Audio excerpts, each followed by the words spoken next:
Good afternoon students, English with Sushant sir. This is Sushant sir. তোমাদের রিকোয়েস্টে আরো একটি ইম্পর্টেন্ট ক্লাসে চলে এসেছি। কনফিউজিং ওয়ার্ডস বিগিনার্সদের পক্ষে ক্লাসটা ভীষণ ইম্পর্টেন্ট এবং যারা কম্পিটিটিভ ইংলিশে আছো তাদের কাছেও ক্লাসটা ইম্পর্টেন্ট। চলো স্ক্রিনশটের জন্য কয়েক সেকেন্ড সময় দিচ্ছি।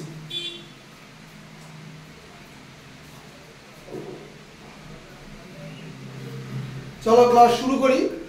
ক্লাসটা বিগিনার্সদের পক্ষে ইম্পর্টেন্ট, যেটা বললাম একটু আগে। দেখো টপিকটা কি, কনফিউজিং ওয়ার্ডস।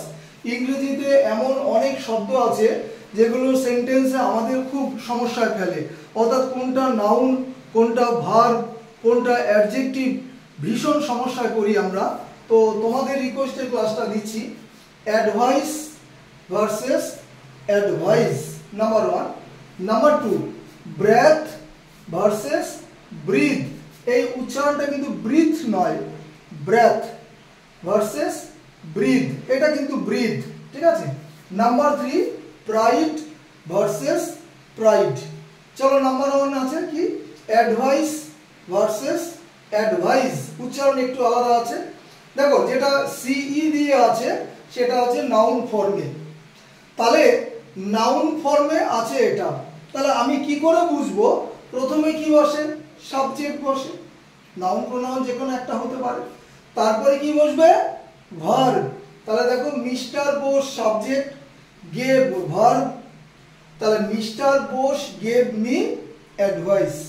মিস্টার বোস আমাকে উপদেশ দিয়েছিল, সেটা যে কোনো ব্যাপারেই হতে পারে।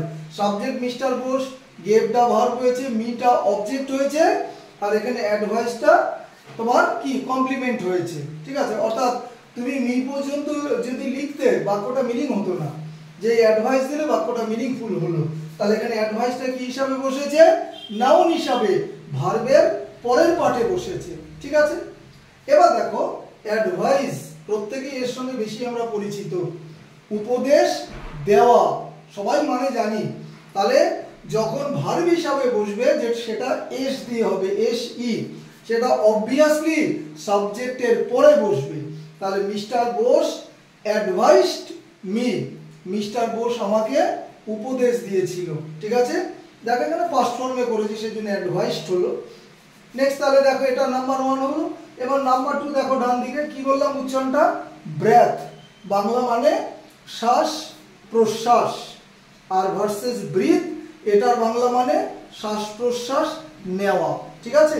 শ্বাস নেওয়া, শ্বাস প্রশ্বাস নেওয়া বা বর্জন যাই বলো, তাহলে ওপরেরটা নাউন ফর্মে, নিচেরটা ভার্ব ফর্মে।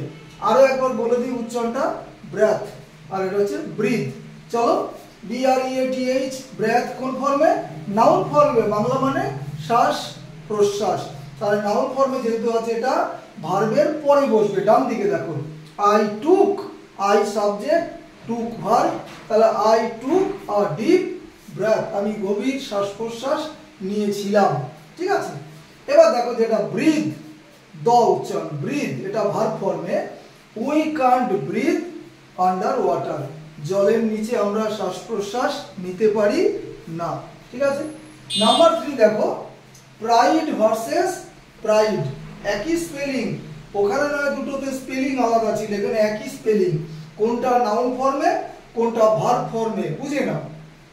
ভার্বের পরের পার্টে যদি প্রাইড থাকে তাহলে নাউন ফর্মে হবে, আর সাবজেক্টের পরে যদি প্রাইড থাকে ওটা ভার্ব ফর্মে হবে। তুলনামূলক ইজি। দেখো প্রথম প্রাইডটা নাও, দ্বিতীয় প্রাইডটা ভার্ব হিসাবে আমি ব্যবহার করছি সেন্টেন্সে।